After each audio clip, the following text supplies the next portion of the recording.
दोस्तों, ये मूवी मिस्र के हजारों साल पुरानी एक रिचुअल ममीज के बारे में है। हजारों साल पहले लोग अपने मरने वालों की बॉडीज को ममीज बनाकर प्रिजर्व कर लेते थे कि एक दिन आएगा जब ये मरे हुए लोग फिर से जिंदा हो जाएंगे। और ये ममीज हमें आज भी मिस्र के एहरामों और डिफरेंट हिस्टोरिकल प्लेसेस से मिलती रहती हैं। मूवी के शुरू में ही हमें 3000 साल पहले का वक्त दिखाया जाता है, जिसमें हमें इजिप्ट दिखाया जाता है, जिसका बादशाह फिरौन था। वो एक लड़की को बहुत पसंद किया करता था, लेकिन वो लड़की उसके बजाय उसके प्रीस्ट को पसंद करती थी, जिसके पास मैजिकल पावर्स थी। वो मरे हुए लोगों को भी जिंदा कर सकता था। अब ये प्रीस्ट इस लड़की से मिलने जाता है। वो एक दूसरे से बातें कर रहे होते हैं, तभी वहां फिरौन भी आ जाता है। वो इन दोनों को एक साथ देखता है तो उसे बहुत गुस्सा आता है। ये इनको मारने आगे बढ़ता है, लेकिन ये दोनों उसी को मार देते हैं।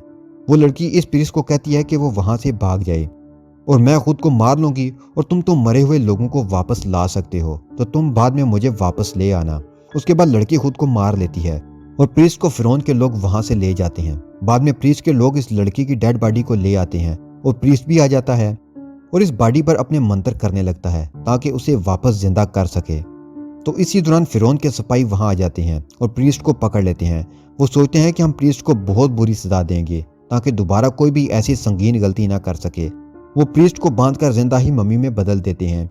जब वो उसको पट्टियों से पूरी तरह बांध देते हैं तो बाद में उसको ताबूत में बंद करके उसमें बहुत ही खतरनाक किस्म के कीड़े छोड़ देते हैं, जो कि चंद ही लम्हों में उसकी पूरी बॉडी खा जाने वाले होते हैं।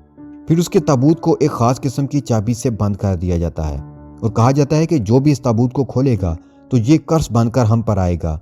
यानी अगर इस प्रीस्ट की बॉडी आजाद हो गई तो हर तरफ तबाही आ जाएगी। फिर प्रीस्ट की बॉडी को एक बहुत बड़े स्टैचू के नीचे दफना दिया जाता है, बहुत ज्यादा गहराई में, जिसे कोई भी नहीं खोज सकता था।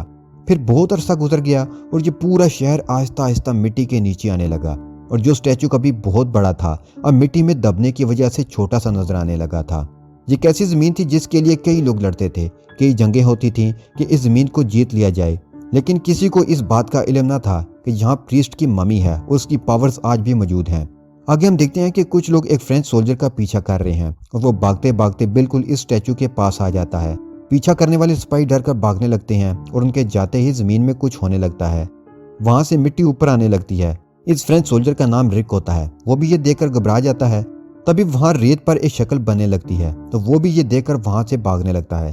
फिर 3 साल गुजर जाते हैं और उसके बाद हम एक लड़की को देखते हैं जो इजिप्टोलॉजिस्ट थी, यानी ऐसी लड़की जो इजिप्ट पर सर्च कर रही थी और उनकी जुबान भी सीख रही थी। अब उसे काफी हद तक ये चीजें समझ आने लगी थी। उसका नाम एवलिन था। एक दिन एवलिन का भाई उसके पास आता है, उसे एक चीज देता है और बताता है कि ये मुझे खुदाई के दौरान मिली है, क्योंकि वो जानता था कि उसकी बहन को ऐसी चीजें देखने का काफी शौक था।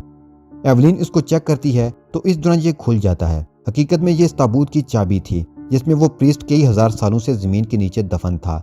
इस चाबी के अंदर एक मैप भी होता है जो कि इस जगह का था।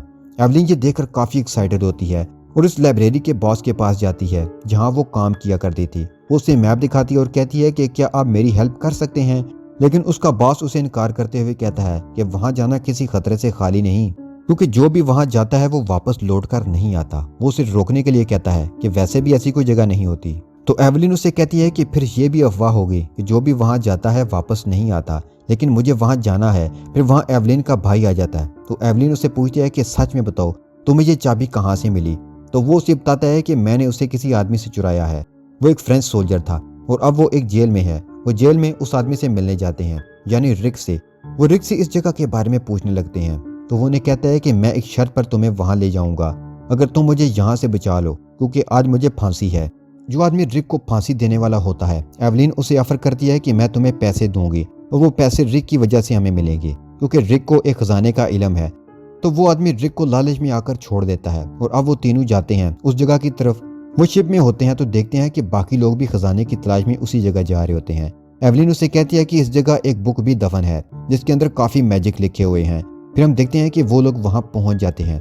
वहां एवलिन जाकर उन्हें वो स्टैचू दिखाती है। वो कहती है कि इसका आधा हिस्सा जमीन के नीचे है। अब वो लोग वहां से जमीन के नीचे जाते हैं जहां इस स्टैचू का आधा हिस्सा था और उस जगह पर काफी अंधेरा होता है। वहां एवलिन एक शीशे को सीधा करती है तो बाहर से सूरज की रोशनी उस पर पड़ती है। इससे रोशनी रिफ्लेक्ट होकर वहां लगे बाकी शीशों पर पड़ती है, जिससे वहां काफी रोशनी हो जाती है। अब वहां एवलिन, उसका भाई और रिक के साथ वो आदमी भी था जो रिक को फांसी देने वाला था, लेकिन उसने डील कर ली थी। वो एक जगह देखता है कि बहुत ही कीमती पत्थर लगे हुए हैं जब वो एक पत्थर को हाथ लगाता है तो वो टूटकर नीचे गिर जाता है, जिसमें से एक कीड़ा निकलता है जो कि उसकी बॉडी में एंटर हो जाता है। जब वो कीड़ा उसकी बॉडी में मूव करता है तो उसे बहुत ज्यादा तकलीफ होती है। वो मूव करते करते उसके ब्रेन में एंटर हो जाता है। इस दर्द को बर्दाश्त करना मुश्किल था। वो भागता भागता अपना सर दीवार से दे मारता है, जिसकी वजह से उसकी सडन डेथ हो जाती है। यह सीन बहुत ही ज्यादा क्रीपी था। यह देखकर बाकी लोगों के होश उड़ जाते हैं। अब ये लोग रात के वक्त आग के पास बैठ जाते हैं। यहाँ ये एक दूसरे ग्रुप को भी देखते हैं जो यहाँ खजाने की तलाश में आया था। वो लोग यहाँ बैठकर ये फैसला करते हैं कि हमें जो भी खजाना मिलेगा हम मिलकर बांट लेंगे। अब वहाँ कुछ लोग आ जाते हैं जो उन पर अटैक कर देते हैं। ये फिरौन के गार्ड्स होते हैं जो आज भी इस जगह को प्रोटेक्ट कर रहे हैं। फिर इस ग्रुप का लीडर उन्हें कहता है कि मैं तुम्हें एक दिन का वक्त देता हूँ, उसके बाद तुम यहाँ से हमेशा हमेशा के लिए चले जाना, क्योंकि मैं नहीं चाहता कि कोई प्रीस्ट की रूह को आज़ाद कर दे और वो पूरी दुनिया में तबाही मचा दे। लेकिन ये दोनों ग्रुप उसकी बात नहीं मानते और अगले ही दिन फिर से खजाने की तलाश शुरू कर देते हैं।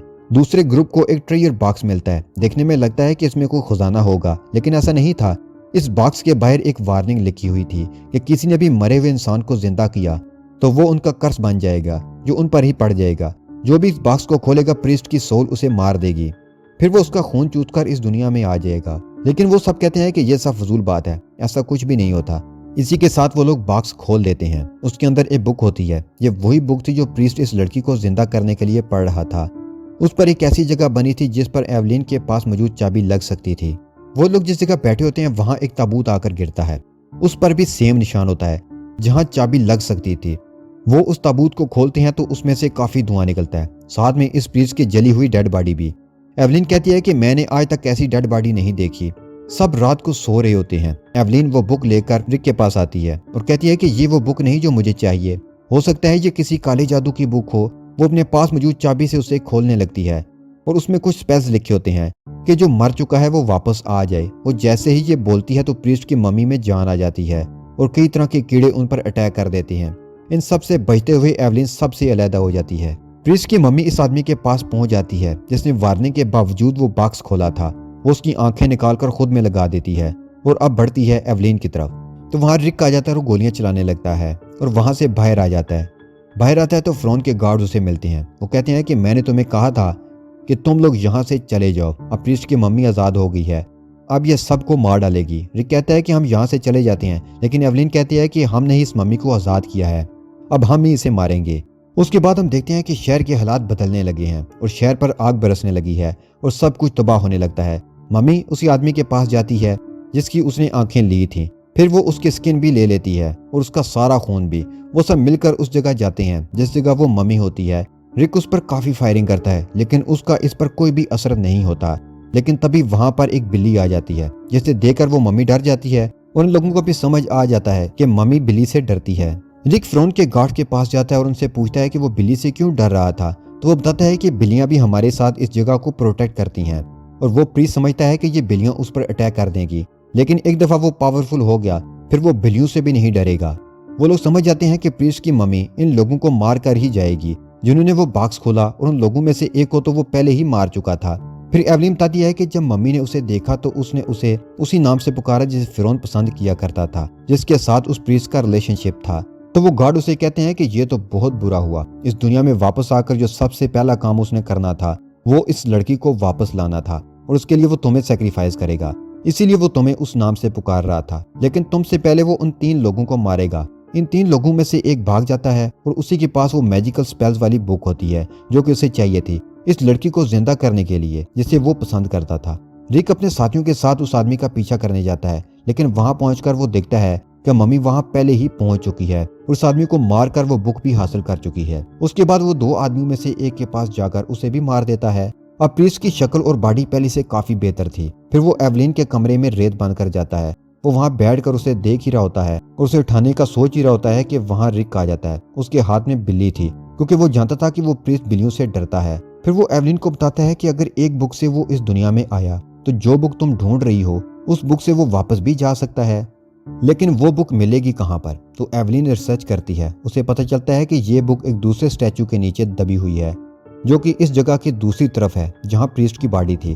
फिर वो देखते हैं कि वहाँ के सब लोग प्रीस्ट के गुलाम बन चुके हैं क्योंकि वो जानते हैं कि अगर उन्होंने उसे इनकार किया तो वो उन्हें मार डालेगा। फिर वो प्रीस्ट एवलिन की तरफ बढ़ता है और उसे कहता है कि मेरा हाथ थाम लो फिर सब कुछ ठीक हो जाएगा। फिर एवलिन को ऐसा ही करना पड़ता है और वो उसका हाथ थाम लेती है, लेकिन उसने झूठ बोला होता है। वो एवलिन को ले जाता है और ऑर्डर देता है कि बाकी लोगों को मार दिया जाए, लेकिन रिक और उसके साथी किसी तरह से अपनी जान बचाकर वहां से आ जाते हैं। वो सब कहते हैं कि अब हमें दूसरे स्टैचू को ढूंढना होगा ताकि हम दूसरी बुक को ढूंढकर उसको वापस भेज सकें। उसके बाद प्रीस्ट कुछ ममीज को जिंदा कर देता है ताकि वो रिक को दूसरी बुक ढूंढने से रोक सकें, लेकिन रिक जैसे तैसे करके उस बुक तक पहुंच जाता है। दूसरी तरफ हम देखते हैं कि प्रीस्ट इस लड़की को दुनिया में ला चुका था जिसे वो पसंद करता था। उसने उसकी मम्मी में जान भी डाल दी थी, जो अब मूव भी कर पा रही थी। साथ ही उसे उसकी बॉडी को पूरी तरह ठीक करने के लिए एवलिन की कुर्बानी चाहिए थी। वो एवलिन की बॉडी से उसकी रूह लेकर उस लड़की में डालना चाहता था, लेकिन इस दौरान एवलिन का भाई वहां उस गोल्डन बुक के साथ आ जाता है। लेकिन अब मसला ये था कि इस बुक को जो चाबी लगनी थी वो अब प्रीस्ट के पास थी। उस दौरान मम्मीज की एक और फौज आ जाती है और रिक उनसे फाइट शुरू कर देता है। तो एवलिन भाई को कहती है कि इस बुक पर लिखे स्पेल पढ़े ताकि हम इनको हरा सकें। रिक मम्मी से लड़ता है और एवलिन को आजाद करवा लेता है। तभी वहां से उस लड़की की मम्मी आती है जिसे प्रीस्ट पसंद करता था। वो एवलिन को मारना चाहती थी। दूसरी तरफ मम्मीज की आर्मी रिक से फाइट कर रही होती है। एवलिन का भाई वो स्पेल पढ़ने से रुकता नहीं है। फाइनली वो आर्मी रोक कर उसकी बात मानने लगती है। फिर एवलिन का भाई मम्मीज को ऑर्डर करता है कि प्रीस्ट की लड़की को मार दो। वो आर्मी ऐसा ही करने लगती है। इस प्रीस्ट को बहुत गुस्सा आता है। वो एवलिन के भाई के पास जाकर उसकी गर्दन पकड़ लेता है, लेकिन पीछे से रिक आकर इस प्रीस्ट पर अटैक कर देता है। इस दौरान एवलिन का भाई प्रीस्ट से चाबी भी छीन लेता है और बुक और चाबी लेकर एवलिन के पास पहुंच जाता है। वो बुक खोलकर पढ़ने लगती है। प्रीस्ट रिक को मारने के लिए आगे बढ़ता है। एवलिन के स्पेल पढ़ते ही वहां कुछ इनविजिबल एनिमल आते हैं जो कि बहुत ही पावरफुल थे। अब वो प्रीस्ट की बॉडी में से सारी एनर्जी साथ ले जाते हैं। अब प्रीस्ट एक नॉर्मल इंसान था। रिक प्रीस्ट को मार देता है और उसके मरते ही वहां सारे दरवाजे बंद होने लगते हैं। अब एवलिन का भाई रिक और एवलिन वहां से भागते भागते बाहर आते हैं। उनके बाहर निकलते ही वो पूरी जगह जमीन के अंदर चली जाती है। फिर हम लास्ट सीन में देखते हैं कि जिन ऊंटों पर वो वापस जा रहे होते हैं उन पर काफी ज्यादा खजाना भी लदा होता है। वहां पर फिरौन के गार्ड भी उनका शुक्रिया अदा करते हैं कि हम इस जगह को प्रोटेक्ट करते करते थक चुके थे। और यहीं पर ये मूवी खत्म हो जाती है।